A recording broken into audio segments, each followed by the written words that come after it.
Look, I think you could make a case for almost everybody in some capacity. Now, some cases are stronger than others.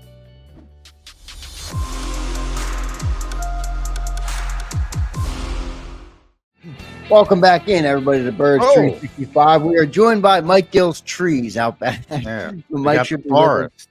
Mike should be with us in just a second. I'm not sure where he is. Let me drop him off, and we'll give him a second. Maybe nature called in a different way. Yeah, so that might. You got that might nature in the background. You know, you never know. Mike, let's bring him up now. Yeah. There he is. What's going on, Mike? Welcome to the show, man. We got a good look at the forest behind Mike Gill, the forest that makes Gill who he is. So thanks for giving us that look before you got in here. Sorry, man. Yeah, I'm heading to London, and I'm packing my bags. Oh, man. And my girlfriend was asking me if I needed anything in the wash before we left. So I'm directing traffic. That's nice. an important task right there. You need London series. By the way, where are they playing over there, Mike? Where do they play? They're playing at the London Stadium, which I guess they used for the Olympics a couple of years, like back whenever. And the Red Sox, I think, played the Yankees over there. There was a game. I don't know if it was Red Sox Yankees, but there was a game in London recently, maybe last year or the year before. And it was like a softball game. There was just like a ton of home runs in these games because the stadium was a little small.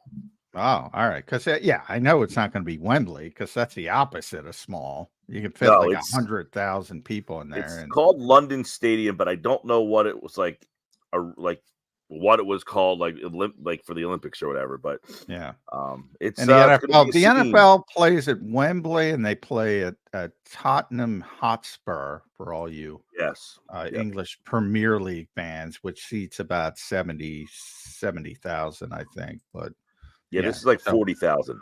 Yeah. That should be fun. I saw the bats; they got special bats. So it should be fun, and obviously the Phillies are very good, tied for the best record in Major League Baseball. So have fun there. But before you get to London and you big time us, we get to talk about Eagles minicamp, which is always a big deal in Philadelphia. You and I kind of talked about it yesterday on your show. James Bradberry stuff is interesting. Anything change from your perspective as, what are the Eagles trying to get accomplished here? I just don't get the whole situation. Like, I thought, obviously, going into this was he going to show up? Yes, he was going to be fine. Did they want him to show up? Were they going to tell him, hey, don't even bother, we're going to try to do something? Obviously, that didn't happen. If he did show up, which he did, and we thought he would because he didn't want to be fined, would he regain his top spot on the depth chart? In other words, hey, you're here. Why wouldn't you be the number one guy? You were the number one guy at the end of last year. You're getting paid to be the number one guy. At least see if he loses the job. They didn't even give him that courtesy. I mean, they basically just said, go to another room and see what this guy wants to do with you, which is stunning to me because you got Vic Fangio who might be saying, look, I watched tape of this guy from John Gannon's season. He looked excellent. Why would I not give him the opportunity to show me if he still has anything left in the tank? Or let me judge for myself whether or not he can still play the position that I run a defense that he fits perfectly for. It makes no sense that you would put the guy at safety. I don't know what you're trying to accomplish other than to maybe, I don't know, you trying to embarrass the guy? Like, what are you trying to shame the guy to leave? Like, what do you make him? I think they're trying to signal to the rest of the NFL, Mike, look at how versatile James Bradberry is and maybe pump up his value. So if you're looking, he can play in the slot, even though he didn't play well in the slot last year. He's obviously can play corner, and now we think he can play safety. That's the only thing I can come up with. They're trying to pump up the value. Okay, well, I can understand that aspect of it, and it sounds like that's the logical thing to say. But there's a guy you played at nickel last year. He didn't do it very well. So that value is out the door. Now you're going to put a guy at safety who's never done it before, doesn't really, project much as a safety, not a great tackler. I mean, you're saying to yourself, why would somebody call and say, hey, man, James Bradberry, you're playing him at safety in OTAs, mini camps. We're interested now. Like, come on. Well, and this clearly a front office thing because I agree with what you said. Yeah. If this was a coaching thing, Vic Fangio would be like, I'm putting this guy at cornerback. He can help my defense. But it's not that. It's obviously not that. It's a front office thing. And I'm with John on this. And the more that unfolds in the story, the more I'm agreeing with it. The juice is not worth the squeeze here. You move the guy to safety, just cut him. Just move on from him. Or just say if he can play corner, and if he can't, you say, Right. look, you got beat out. You're at the top. Look, John, we talked about this.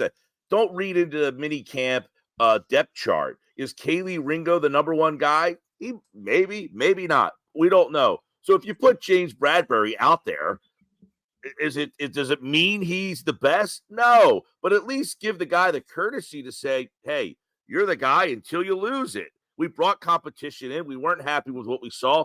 Go win your position back. You don't banish the guy to the safety room. Well, the other thing that's funny about it is they made a point to say it. Like if Nick Sirianni never said that in the presser, we would have never speculated it because James Bradberry was out 5 minutes into practice. We never even saw him go to safety. But the only reason we're talking about this is because Nick felt the need or was told or whatever it was. Yeah. He's make sure you say Bradberry's going to safety. Yeah. Was that an impromptu to get ahead of people asking what's going to happen with James instead of you asking John McMullen? Just tell them what's going to happen. Yeah. And signaling, and he brought up Charles Woodson of all people, Hall of Fame player. I think. Sure, there have been corners at the end of their career that have moved to safety. Like, it's not ridiculous. Yeah. No, Malcolm Jenkins did it here, not at the end of his career, but Charles did it. Rod did it. Rod Woodson. Ronnie Lott did it earlier in his career. So many over the years, but yeah, to me it was a sales pitch, clear sales pitch. And I get you want to get something for the guy, but the one part where complicates it, and this is where Howie comes into it as well. We talk about Pajama Day and Bobby King's great quotes, and there's only so much you can do in a passing camp, a glorified passing camp, and it's not all that meaningful for the Slays and Lane Johnsons of the world, even Devontae Smith, who stayed away from voluntary stuff when we were there. It's not important for those players who are accomplished and understand what they're doing. But for the young guys, it's pretty important. And they got a crap load of young outside corners who they want to be the answer for the long term. Quinyon Mitchell, Cooper DeJean, Kaylee Ringo, even if you want to throw Eli Ricks, even if you want to throw Josh Jobe in there, they got a crap load of outside corners. And, Christian Parker, the new secondary coach, was talking about this. There's a limited amount of reps. And if James Bradberry, and you're right, he should be the starting corner. But he's taking away reps from those guys. And it has a domino effect. Mm-hmm. DeJean's down, gets knocked down. Ringo gets knocked down. Everybody gets knocked down a notch. So that's part of it too, from Howard's perspective. James isn't the long-term answer. These guys are the long-term answer. We're trying to get them ready to. Which is totally understandable. You should have thought of that when you gave the guy the contract you did, because you thought he could play. You didn't think you would be in this situation. So at least see if you can get the value out of the player that you thought you had value in when you signed him. Well, he's trying to get value, but he's trying to get a different type of value. He's trying to get something back for him. Well, and then I would throw this into the mix. And I know Cooper DeJean has not really, there's no indication he's going to play safety. And I'm not saying that he has to play safety, but wouldn't his versatility be something you want to see more of all over the field? So now you're saying James Bradberry could potentially be taking snaps from him if you're going by your theory. Yeah, well, he's not playing safety. Yeah. I was gonna say that's semantics or whatever you want to call it. That's not. But I mean, they are going to versatile route. Cooper got some reps essentially in dime, even Quinyon, and they're really playing the second linebacker position in that dime look, which has typically been a safety in the past, whether it's been Sidney Brown or, back in the day, Malcolm did it the best. They've always had that sort of big nickel package, but they usually have it with a safety. Now they're looking at the corners because it's Cooper, and as I said, even Quinyon Mitchell. Would you say the anticipation though is that Fangio's secondary will be closer to what Gannon ran? What in what way? Well, I mean, obviously, last year, I think they used like Bradberry's a zone corner who yeah, had a definitely, really definitely, yeah, and definitely the zone aspect. Gannon did the old Vic. Vic's kind of evolved, and this is from people telling me. I'm not, some personnel people, because Vic obviously a lot of people copied his defense. The Eagles have been running it for 3 years before he got here. The basic framework of the defense, and it was mainly very heavy quarters coverage defense. They spun off to a bunch of different coverages, but mainly quarters was the default setting. I've been told he shifted from that to playing more cover 3, and that's his default setting now. But we'll see how that shakes out. But the vast majority is going to be zone. Right. So from that perspective, and a lot of the discussion last year was kind of that Sean used Bradberry a little differently than Gannon did, and it certainly now whether or not he just didn't like the system or the style he was being used in, or that he's lost a step. That I don't think we have a clear answer to, unless the Eagles themselves have said, no, we think he's lost a step. I don't think he ever had the step. I don't think that was ever his strength. That's strength true, too. He was never a guy who had speed, but he excelled in the way that they used him. Yeah. Right. Mike, let's just put Bradberry to the side for a second. I think Keely Ringo playing so well also complicates these decisions on the secondary. I mean, you obviously want your first rounder, Quinyon Mitchell, to get in the game. Isaiah Rodgers has been an OTA MVP, according to John McMullen. I mean, there's a lot of young corner. Cooper DeJean was drafted. Darius Slay is still here. There's a lot of bodies in that room, even without James Bradberry. And I view Keely playing so good as kind of it's a good thing, obviously, but is it a hiccup with the first round draft pick waiting in the wings? Well, as everybody has noticed, there's a lot of guys who have minimal amount of playing time. Like everybody has gotten a shot. It feels like Job has played, Ricks has played, Ringo has played. They have all gotten a little bit of a taste. And they all have shown enough that you want to see more. No one has said, I'm the best of this group. Maybe Ringo has shown more than the rest, but everybody has shown just enough. Oh, he shows a little something that they want to see more. But obviously not enough that they didn't feel that those were the guys. They went out and drafted not one, but 2 guys. But I think one of the obvious things here is we got to keep in mind, and if somebody cuts this up and puts it out on social media, Darius Slay, don't get mad at me, but he is getting older. And he's already mad because she called him Darius. He's already mad. Sorry, big play. He is getting older. And at any point, he could be the James Bradberry story of he's taken the step back. His play has declined. I know. Remember, he was almost that story last year, Mike Gill, in the offseason. Well, and for the Pro Football Focus fans out there, they didn't seem to be big fans of Darius's game, big plays game last year either. So you're just kind of waiting. I'm not saying this is a mirror of the Troy Vincent, Bobby Taylor with Lito and Sheldon, but you got 2 guys. You had 2 older guys. It's just different because one of the older guys you've already basically booted. And the other guy, I think you're just waiting to see if something happens for at least this year. Moving forward, I think you have a room full of guys who will now be the next guys who take over this position. Mitchell on one side, Ringo on the other, DeJean somewhere. I mean, you're seeing that evolution. It might not happen this year, but if Slay gets hurt, slows down, that's another hard part. These things we all just assume as fans. Guys not playing well, sit them. It's not that easy sometimes when the guy's making the money he is. He has the track record that he does. So just because if Slay doesn't play well, you don't just automatically get sat, just like we saw Bradberry last year. He did not play well. They didn't do anything with him. So I don't think you're going to see that Xander this year. I think this is for the guys that you're mentioning. That will be for next year. You'll start to see how that room has grown. Yeah, it's interesting though, because I do think Keeley is one of those guys that has maybe the highest upside of any of the young guys, including Quinyon Mitchell. He's 21, Mike Gill.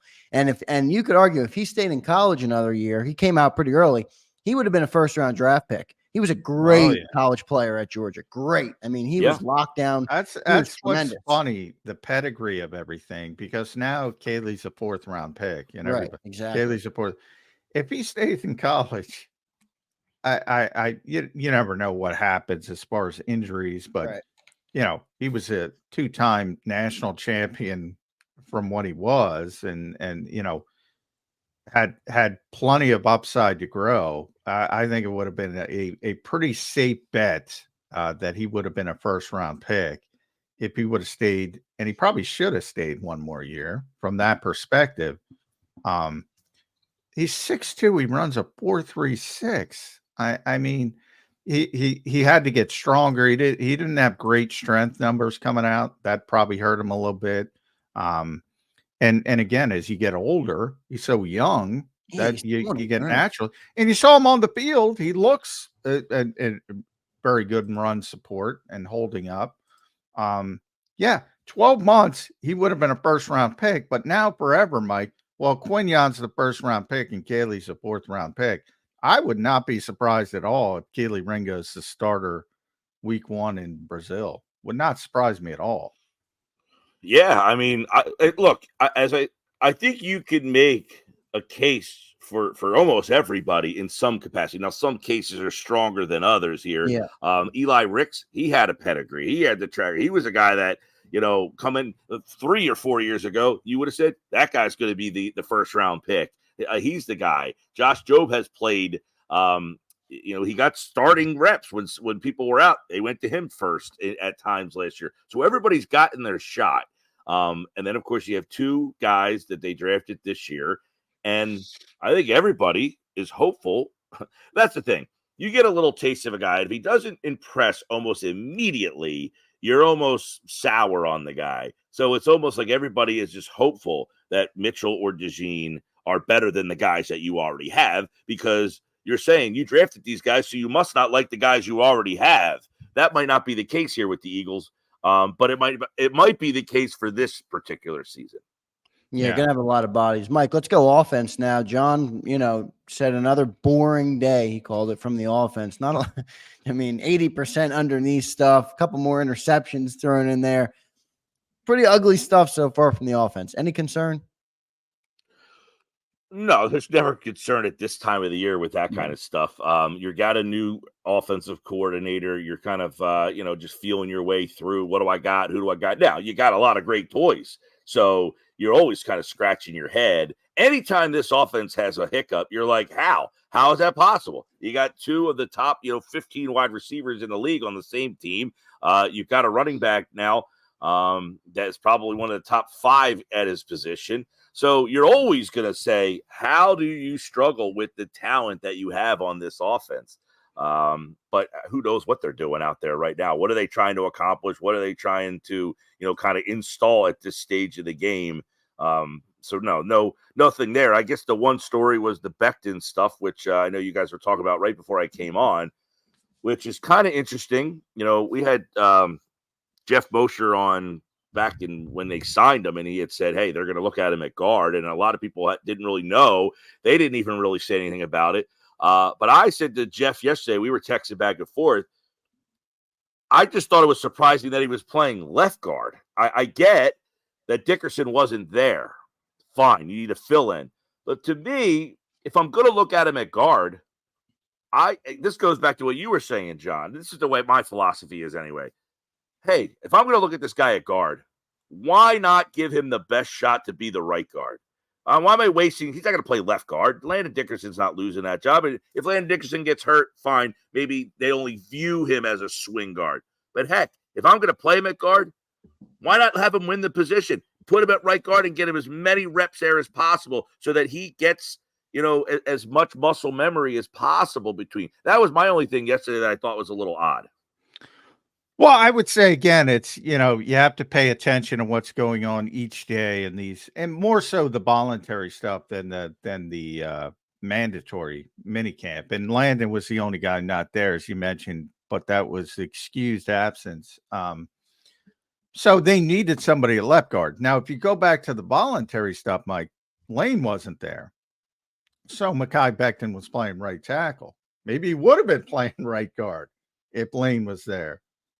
So we don't know that. But so the thing that stuck out to me, if they're willing to play him at left guard, that means they're willing to play him at right guard. So I think it's coming. You're going to see Mekhi Becton at right guard. Probably won't happen until training camp, but you're going to see it at some point. I agree. And that's why I say, why not just rip the Band-Aid off, put him there now, get him the most reps possible. Well, they needed him at right tackle. Because he's never seen then if they do that. Just move him to left?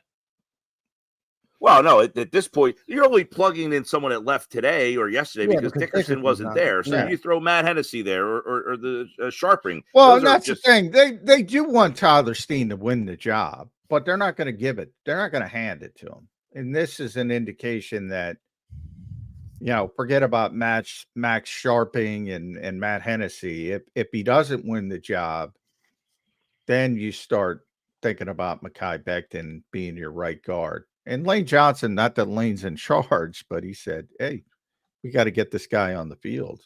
Yeah. I mean, it's funny. I have our signal goes into that Southern Ocean County area. So we get a lot of Giants fans from time to time. And we have a religious Jets fan who texts in all the time. He texted yesterday, about Becton, about how if he just gets any coaching, that he is going to turn into an all-pro type of player. Just that the Jets line was such an abomination up there. He got injured. He ended up getting a little heavy, but they really had no coaching up there with that offensive line. He feels like this guy is going. A lot of people feel like, hey, you got a first-round player who was pretty good. He got hurt and ended up getting a little heavy, and then kind of the Jets moved on from him. But hey, I find it to be intriguing. That if you're going to look at him at guard, you got to think that he's a more talented player than anybody else in that room. Yeah, he was a good pickup, man. I wouldn't be surprised if Howie went out went aggressive on Becton and tried to lock up a little bit of a longer term deal with him whenever it's available. I don't know how quickly he could do that, but I do think it's something he would probably consider. Well, you got to think about it from the player's perspective as well. If he gets an opportunity to play, he's got a chance to make a lot of money. So you're not gonna worry about a multi-year deal as a player. In fact, you're hoping that, not hoping, nobody, I don't want to say hoping, but if an injury crops up or you win the job and you're on the field, you got a chance to make a lot of money if you're Mekhi Becton, a lot of money. So. Also, could make a lot of money here, but that would hinge on Lane Johnson hanging up the cleats. Yeah, and that's not going to. Lane's got a couple years left. Never say never, but he's had a lot of injury issues himself. But he's playing at a very high level. Yeah, I don't think you have to worry about Lane Johnson. Mike's got to worry about traveling. So safe travels to you, and I'm going to call her the wife at this point at Mike Gill's show. You guys can make that official. Maybe do it in London. I don't want to.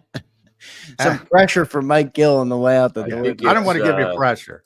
Is New Jersey a common law state? Yeah, I believe it is. So you're probably already there. I'm common lawed in there. Yeah. At Mike Gill's show. Not going to be on today, correct? No, I will be off Wednesday, Thursday, Friday, Monday. I'll be back potentially Tuesday, as long as I'm not jet lag whipped. But the plan is to be back on Tuesday.